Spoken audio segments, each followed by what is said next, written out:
ಸುದೀರ್ಘವಾಗಿ 3ನೇ ಗ್ರಾಮ ಸಭೆಯನ್ನು ಇವತ್ತು ನಾನು ಯಶಸ್ವಿಯಾಗಿ ನಡೆಸ್ತಾ ಇದ್ದೀನಿ ಅಂತ ತಮ್ಮೆಲ್ಲರ ಮುಂದೆ ಇವತ್ತು ನಾನು ಹೇಳೋದಕ್ಕೆ ತುಂಬ ಹೆಮ್ಮೆ ಪಡ್ತೀನಿ. ಏನು ಸಾಧನೆ ಮಾಡಿದ್ಯಾ ಅದನ್ನು ನೀವು ಹೇಳ್ಬೇಕು ಅಮ್ಮ ಅಂತ ನಮ್ಮ ಚಾನ್ಪಾಷಣ ಆಗಲೇ ಹೇಳಿದ್ದಾರೆ. ಅಣ್ಣ, ನಮ್ಮ ಗ್ರಾಮ ಪಂಚಾಯತಿ 11 ಹಳ್ಳಿಗಳಿರುತ್ತೆ. 11 ಹಳ್ಳಿಗಳಲ್ಲಿ 6 ಹಳ್ಳಿ ನಾವು ಶಿವರಾಮ್ ಕಾರಂತ್ ಬಡಾವಣೆಗೆ ಕೊಟ್ಟಿದ್ದೀವಿ. ಅಳಿದುಳಿದ ಗ್ರಾಮ ಠಾಣಗಳಷ್ಟೇ ಅದರಲ್ಲಿ ಇರೋದು. ಜನಸಂಖ್ಯೆ ಸಹ ಅದೇ ರೀತಿ ಇದೆ. ಇದು ನಾವು ನಮ್ಮ ಗ್ರಾಮ ಪಂಚಾಯತಿ ಏನು ಎಲ್ಲೋ ಯಾವುದೋ ಜಿಲ್ಲೆನಲ್ಲಿಲ್ಲ, ಇದು ನಮ್ಮ ಬೆಂಗಳೂರು ನಗರ ಜಿಲ್ಲೆಗೆ ಏನು GBAಗೆ ಅಟ್ಯಾಚ್ ಆಗಿ ನಮಗೆ ಇತ್ತ ಗ್ರಾಮ ಪಂಚಾಯತಿ ಗ್ರಾಮೀಣ ಪ್ರದೇಶದಲ್ಲಿ ಆ್ಯಕ್ಟ್ಗಳು ಅನ್ವಯ ಆಗುತ್ತೆ. ಹಾಗೂ ನಾವಿಲ್ಲಿ ನಡ್ಕೊಳ್ಳೋದು ಏನು ಒಂದು ಅರ್ಬನೈಸೇಷನ್, ಸಿಟಿಲಿ ಏನು ಸೌಲಭ್ಯ ಬೇಕು ಏನು ಕೇಳ್ತಾರೆ. ಎಲ್ಲೂ ಅಷ್ಟೇ ನಮ್ಮ ಯಾವ ಗ್ರಾಮಗಳಲ್ಲೂ ಸಹ 50 ಎಕರೆ ಜಾಗ ಕೃಷಿಗೆ ಅಂತ ಇಲ್ಲ. ಎಲ್ಲನೂ ಸಹ ಬೆಳೆದು ಇವತ್ತು ನಗರವಾಗಿ ನಿಂತಿದೆ. ಈ ನಗರವಾಗಿ ನಿಂತಿರೋದಕ್ಕೆ ನಾವು ಎಲ್ಲಿ ಜನರಿರ್ತಾರೋ ಅಲ್ಲಿ ನಾವು ಕನಿಷ್ಠ ಮೂಲಭೂತ ಸೌಲಭ್ಯಗಳನ್ನು ನಾವು ಕೊಡಲೇಬೇಕಾಗತ್ತೆ.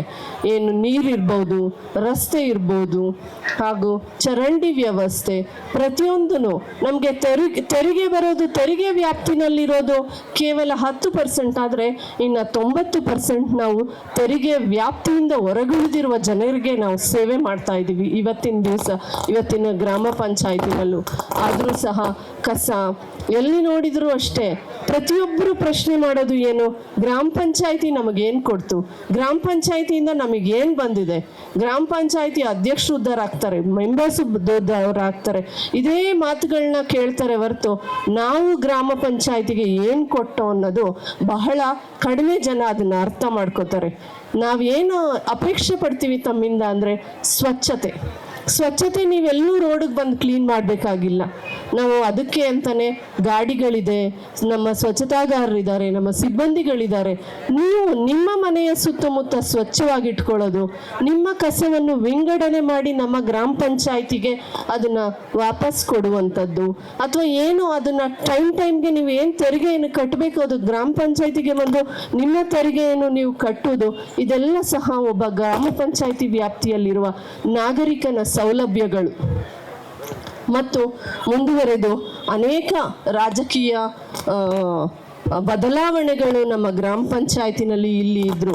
ನನ್ನ ಮೊದಲನೇ ಗ್ರಾಮ ಸಭೆಯಲ್ಲಿ ನನಗೆ ನಮ್ಮ ಶಾಸಕರಾದ ಅಭಿವೃದ್ಧಿ ಅಧಿಕಾರರು ಹಾಗೂ ನಮ್ಮ ಗುರುಗಳು, ಯಾರೂ ಅಷ್ಟೇ ಇವತ್ತು ಗುರುಗಳು ಇಲ್ಲದೆ ಏನೂ ಆಗಲ್ಲ. ಪ್ರತಿಯೊಬ್ಬರಿಗೂ ಒಂದು ಗುರು ಇರಬೇಕು, ಆ ಗುರು ಜೊತೆಗೆ ಒಂದು ಗುರಿ ಇರಬೇಕು. ಅಂತಹ ಗುರಿ ಮತ್ತು ಗುರು ಎರಡೂ ಸಹ ನನಗೆ ಇವತ್ತು ಇದೆ. ಮತ್ತು ಪ್ರತಿಯೊಬ್ಬರು ಮಾರ್ಗದರ್ಶಕರೇ, ಪ್ರತಿಯೊಂದು ಹಂತದಲ್ಲೂ ನನಗೆ ಪ್ರತಿಯೊಂದನ್ನು ತಿಳಿಸಿ ಹೇಳೋದಕ್ಕೆ ಅರ್ಥ ಮಾಡಿದ್ದಾರೆ. ಬಹುಶಃ ಜನಗಳನ್ನು ನಾನು ಅತ್ಯಂತ ಸಮೀಪವಾಗಿ ನಾನು ರೀಚ್ ಆಗಿದ್ದೀನಿ. ಕೆಲವರು ವಿರೋಧಿಗಳಿರ್ತದೆ, ಇದು ರಾಜಕೀಯ, ಕೆಲವರಿಗೆ ನನ್ನ ಮಾತಿನ ಶೈಲಿ ಇಷ್ಟ ಆಗದೆ ಇರ್ಬೋದು, ಅಥವಾ ಕೆಲವರಿಗೆ ನಮ್ಮ ಬಾಡಿ ಲ್ಯಾಂಗ್ವೇಜಲ್ಲಿ ಏನೋ ಪ್ರಾಬ್ಲಮ್, ಅದು ಇರಬಾರ್ದು ಅಂತ ಇಲ್ಲ, ಅದು ಅವರು ಅಭಿಪ್ರಾಯಗಳು ಇರುತ್ತೆ. ಹಾಗೆಂದ ಮಾತ್ರಕ್ಕೆ ಮಹಿಳಾ ರಾಜಕಾರಣಿಯಾಗಿ ಇವತ್ತಿನ ದಿನದಲ್ಲಿ ಸರ್ವೈವ್ ಆಗೋದು ಬಹಳ ಕಷ್ಟ ಇದೆ. ಎಲ್ಲರೂ ಸಹ ಈಗ 17 ಜನ ಏನಾಯ್ತು ಮೈಕ್ಗೆ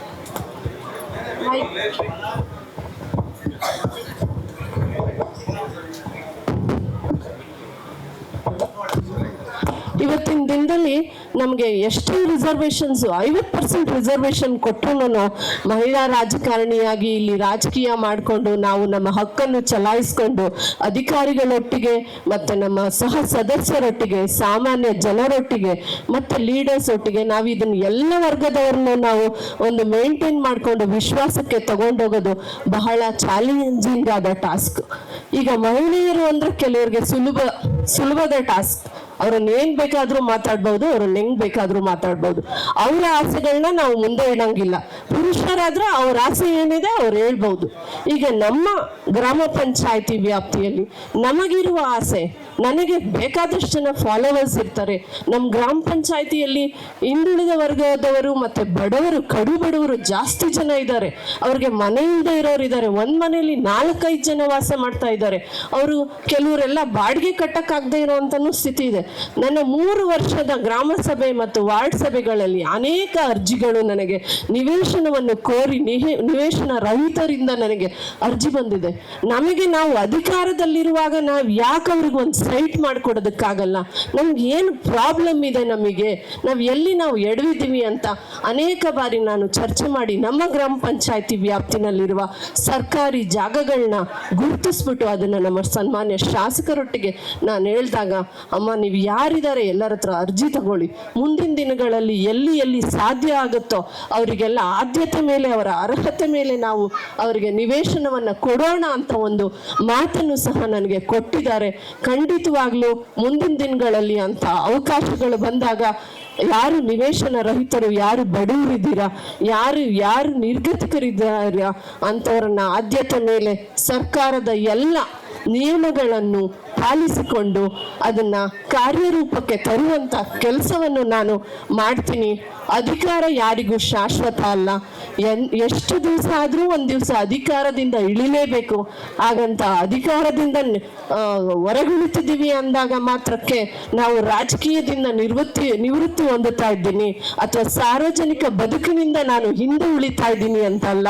ಪ್ರತಿಯೊಂದು ನಿಮ್ಮ ಜೊತೆಯಲ್ಲಿ ನಾನು ದಿನಾಲೂ ಸಹ ಕೆಲಸ ಮಾಡ್ತೀನಿ.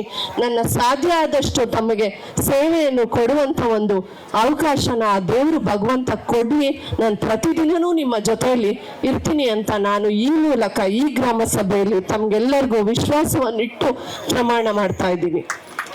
ಮತ್ತು ಬಂಧುಗಳೇ, ಕೊನೆಯದಾಗಿ ನನಗೆ ಒಂದು ವಿಚಾರವನ್ನು ನಿಮಗೆ ಹೇಳಲೇಬೇಕು. ಈ ಜಾಗದಲ್ಲಿ ನನಗೆ ಯಾರು ಶತ್ರುಗಳಿಲ್ಲ.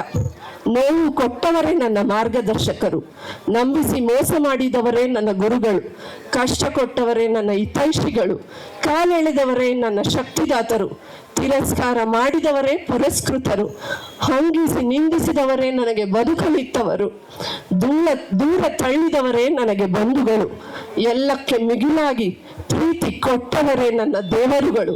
ಹಾಗಾಗಿ ಎಲ್ಲ ದೇವರುಗಳಿಗೆ ನಾನು ಸಾಷ್ಟಾಂಗ ನಮಸ್ಕಾರಗಳನ್ನು ಇಟ್ಟ ದಯವಿಟ್ಟು ಸ್ವಲ್ಪ ಭಾವುಕರಾಗ್ಬಿಡ್ತೀನಿ. ಯಾಕಂದ್ರೆ ಪ್ರೀತಿ ಕೊಟ್ಟ ಜನಗಳಿಗೆ ಅಂದ್ರೆ ನಮಗೂ ಸಹ ಬಹಳಷ್ಟು ಪ್ರೀತಿ ಇದೆ.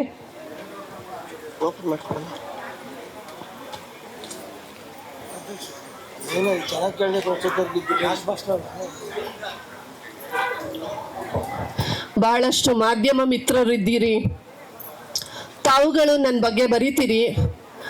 ತಮಗೆ ಯಾರು ಎಲ್ಲಿ ಸತ್ಯವನ್ನು ಹೇಳ್ತಾರೋ ಯಾವತ್ತೂ ತಾವು ನಾನು ಹೇಳೋದನ್ನ ಬರೆಯಲ್ಲ. ಬರೆದಿದ್ದೀರಿ, ಕೆಲವರು ಬರೆದಿದ್ದೀರಿ, ತಮಗೂ ಸಹ ಧನ್ಯವಾದಗಳು. ಯಾವತ್ತೂ ಸಹ ಸಾರ್ವಜನಿಕ ಜೀವನದಲ್ಲಿ ಇನ್ನೂ ಅನೇಕ ಕೆಲಸಗಳನ್ನು ಮಾಡಬೇಕು ಅನ್ನೋ ಗುರಿಗಳನ್ನು ಇಟ್ಕೊಂಡಿರುವ ನಾವು ಎಲ್ಲೂ ಸಹ ತಪ್ಪು ಮಾಡೋದಕ್ಕೆ ಇಷ್ಟಪಡಲ್ಲ. ಒಂದು ವೇಳೆ ಹಾಗೇನಾದರೂ ಆಗಿದ್ರಲ್ಲಿ ಅದನ್ನು ತಾವು ತಿಳಿಸಿದಿರಿ, ತಿದ್ದುಕೊಂಡಿದ್ದೀನಿ. ಮುಂದಿನ ದಿನಗಳಲ್ಲಿ ನಾನು ಅತ್ಯಂತ ಎಚ್ಚರದಿಂದ ನನ್ನ ಕೆಲಸಗಳನ್ನು ಮಾಡ್ತೀನಿ ಅಂತ ಮಾಧ್ಯಮ ಮಿತ್ರರಿಗೂ ಸಹ ನಾನು ಇವತ್ತಿನ ದಿವಸ ನಿಮಗೆಲ್ಲ ಹೇಳ್ತಾ ಇದ್ದೀನಿ. ಮತ್ತು ಎಲ್ಲ ನನ್ನ ಅಭಿಮಾನಿಗಳೇ, ನನ್ನ ಬಂಧುಗಳೇ, ನನ್ನ ಜೊತೆಲಿದ್ದವರು ಎಲ್ಲರಿಗೂ ಸಹ ನನ್ನ 2.5 ವರ್ಷದ ದೀರ್ಘ, ಈಗ ಸುಮಾರು ದಿವಸಗಳಾಗಿತ್ತು ಈ 2.5 ವರ್ಷ ಅವಧಿ ಪೂರೈಸಿದ ಅಂತ ಒಬ್ಬ ಅಧ್ಯಕ್ಷರುಗಳು, ಅಂತಹ ಅವಧಿಯನ್ನು ನಾನು ಪೂರ್ಣಗೊಳಿಸೋದಕ್ಕೆ ಸಹಕಾರ ಕೊಟ್ಟ ನನ್ನ ಎಲ್ಲ ಸದಸ್ಯರುಗಳಿಗೆ ನಾನು ಕೃತಜ್ಞತೆಗಳನ್ನ ಹೇಳೋದಕ್ಕೆ ಬಯಸ್ತೀನಿ. ನನಗೆ ಈ ಸಂದರ್ಭದಲ್ಲಿ ಅಧಿಕಾರ ನಡೆಸಿ ನನ್ನತನವನ್ನು ನಾನು ಎಕ್ಸ್ಪೋಸ್ ಮಾಡೋದಕ್ಕೆ ನನಗೆ ಅವಕಾಶ ಕೊಟ್ಟಿದ್ದಂಥ ಅಧಿಕಾರಿಗಳಿಗೂ ಸಹ ನಾನು ಕೃತಜ್ಞತೆಗಳನ್ನ ಅರ್ಪಿಸ್ತೀನಿ. ಹಿಂದೆ ಇದ್ದ ರಾಜಶಂಕರ್ ಸಾಹೇಬ್ರನ್ನ ನಾನು ಇವತ್ತು ನೆನಿತೀನಿ. ಅವರು ಸಹ ಪ್ರತಿಯೊಂದಕ್ಕೂ ನನಗೆ ಅವಕಾಶ ಕೊಟ್ಟಿದ್ರು. ನಾನು ಏನೇ ಕೆಲಸ ಮಾಡಬೇಕು ಅಂದರೆ ನನಗೆ 100% 100% ನನಗೆ ನನ್ನ ಒಂದು ಏನು ಕೆಲಸ ಮಾಡಬೇಕು ಅನ್ನೋದನ್ನು ಮಾಡಿ ಮೇಡಮ್ ಅಂತ ನನಗೆ ಅವಕಾಶ ಕೊಟ್ಟಿದ್ರು. ಅವ್ರಿಗೂ ಸಹ ನಾನು ಈ ಸಂದರ್ಭದಲ್ಲಿ ಕೃತಜ್ಞತೆಗಳನ್ನ ಅರ್ಪಿಸ್ತೀನಿ.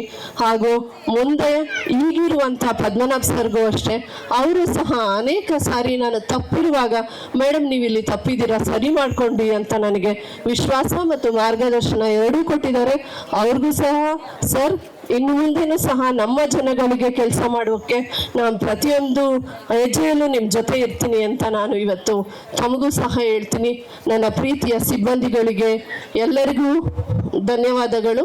ಕಡೆಯದಾಗಿ ನನ್ನ ಕುಟುಂಬದವರು ಪ್ರತಿ ಹೆಜ್ಜೆಯಲ್ಲೂ ನನ್ನ ಜೊತೆ ನಿಂತು ಪ್ರತಿ ದಿನವೂ ನನ್ನ ಜೊತೆ ಇರ್ತಾರೆ. ನಾನು ಏನಾದರೂ ಮಾಡಬೇಕು ಅಂದರೆ ಅವರು ಹೆದರ್ಕೋಬೇಡ, ಏನಾದರೂ ಆಗಲಿ ಫೇಸ್ ಮಾಡು, ನಾನು ಇರ್ತೀನಿ ಅಂತ ನನಗೆ ಶಕ್ತಿ ಕೊಡ್ತಾರೆ. ನನ್ನ ಅಕ್ಕ, ತಂಗಿ, ಅಣ್ಣ, ತಮ್ಮ, ಈ ಸಂದರ್ಭದಲ್ಲಿ ನನ್ನ ತಂದೆ, ಅವ್ರಿಗೊಂದು ಛಲ, ನಾವು ಗ್ರಾಮ ಪಂಚಾಯತಿ ಅಧ್ಯಕ್ಷರಾಗಬೇಕು ಅಂತ. ಅವರ ಛಲವನ್ನು ನಾನು ಅವ್ರ ಮಗಳಾಗಿ ಇವತ್ತಿನ ದಿವಸ ನಮ್ಮ ತಂದೆ ತಾಯಿಯ ಆಸೆಯನ್ನು ಪೂರೈಸಿದ್ದೀನಿ ಅಂತ ನಾನು ನಮ್ಮ ತಾಯಿಗೂ ಸಹ ಇಲ್ಲಿಂದನೇ ಅವ್ರಿಗೆ ತಿಳಿಸ್ತೀನಿ.